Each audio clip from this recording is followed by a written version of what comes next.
Me voilà au cœur du jardin des plantes et j'ai trouvé quelques copines ce matin. Ce sont des corneilles noires. Et ce qui est incroyable, si vous regardez bien, notamment celle-ci là, et puis celle-ci là-bas, elles ont des bagues blanches avec des numéros. Bon, alors je ne sais pas très bien de quoi il s'agit, mais on va essayer d'enquêter. Est-ce que vous savez qui bague les corneilles au jardin des plantes? Bah vous savez, bon, je suis pas sûr de ce que je vous raconte, mais j'ai entendu parler d'un Frédéric Giguet. Un Frédéric Giguet? Oui, quelqu'un qui s'appelle Frédéric Giguet qui s'occuperait de ça, j'ai entendu parler de ça. Bon. Alors je crois que j'ai trouvé l'homme responsable du bagage des corneilles. C'est bien vous, Frédéric, qui avez bagué les corneilles? Oui, c'est un programme de bagage du Muséum national d'histoire naturelle où on capture des corneilles et on leur pose des bagues en plastique avec un code. Ah oui, c'est marrant, on dirait qu'elles ont des petites bottes blanches. Des petites guêtres, en fait ce sont des bagues très légères en plastique dur qui permettent de les reconnaître à distance. Donc chaque individu porte sur chaque patte le même numéro, mais un numéro qui est unique et qui permet de l'identifier. Et donc pourquoi vous essayez de les suivre, ces corneilles? Alors l'idée, c'est de comprendre un peu le fonctionnement des populations de corneilles sur Paris et la petite couronne, notamment d'étudier leur dispersion. On bague ici au Jardin des Plantes, on a déjà des corneilles baguées ici qui ont été observées au Jardin des Tuileries. Oui, donc ils sont présents un peu dans tous les parcs de Paris, mais elles se déplacent, donc vous essayez de suivre ces déplacements. Voilà. On aurait pu imaginer que chaque groupe de corneilles vit dans un parc, un jardin, et ne bouge pas. En fait, non. Il y a des échanges entre les jardins. Il y a des corneilles qui circulent, qui remontent la Seine ou qui circulent entre les jardins. Donc, grâce à ces bagues, on va pouvoir mesurer l'ampleur de ces déplacements. Et Fred, j'ai entendu dire que la mairie de Paris avait peur des corneilles, enfin les gens surtout, habitants.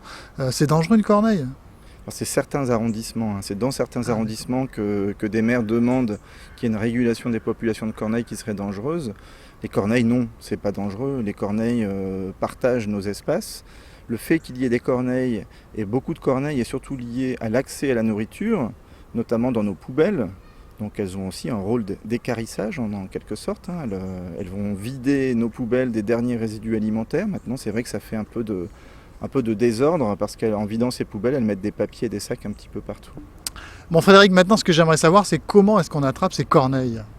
Écoutez, je vous propose d'aller voir. On a le carrément, système de capture qui est juste à côté, qu'on va mettre en place et tenter de capturer des corneilles pour vous montrer comment on les bague.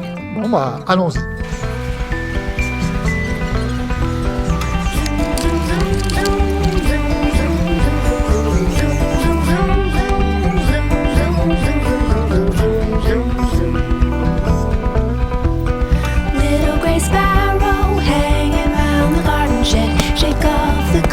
From your sleepy wings for winter's heading round.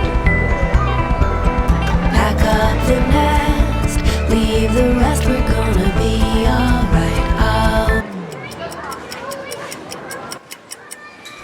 We're gonna be alright, I'll be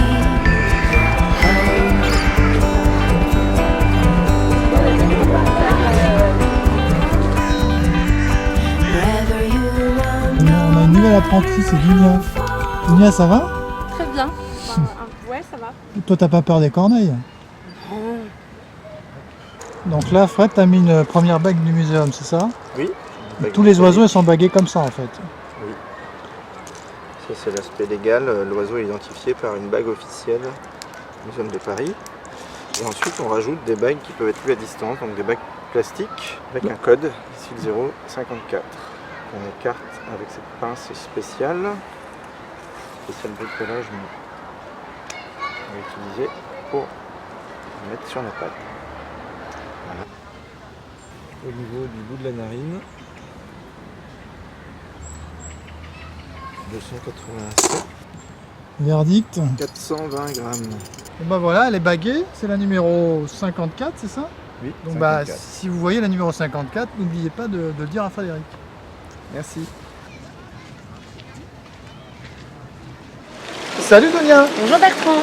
Alors il y a quelques jours, on baguait ensemble les corneilles. Tout à fait. Alors je vois d'abord que de plus en plus, tu ressembles à une corneille finalement. C'est vrai que j'ai adapté mon style à celui des corneilles, Ah oui, jusqu'au bout des ongles quasiment. jusqu'au bout de la bague.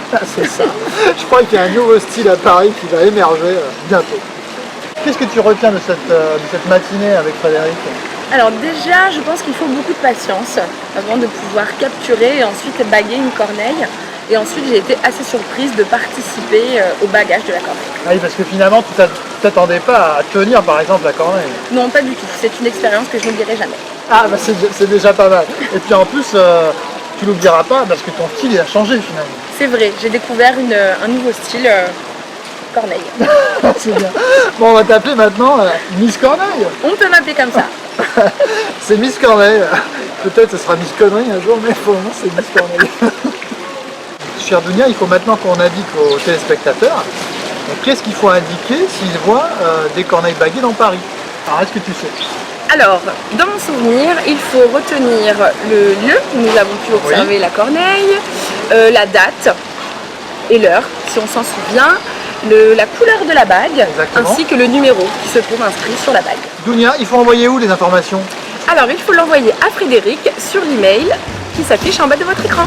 Voilà, à très bientôt À sur bientôt. Retro TV.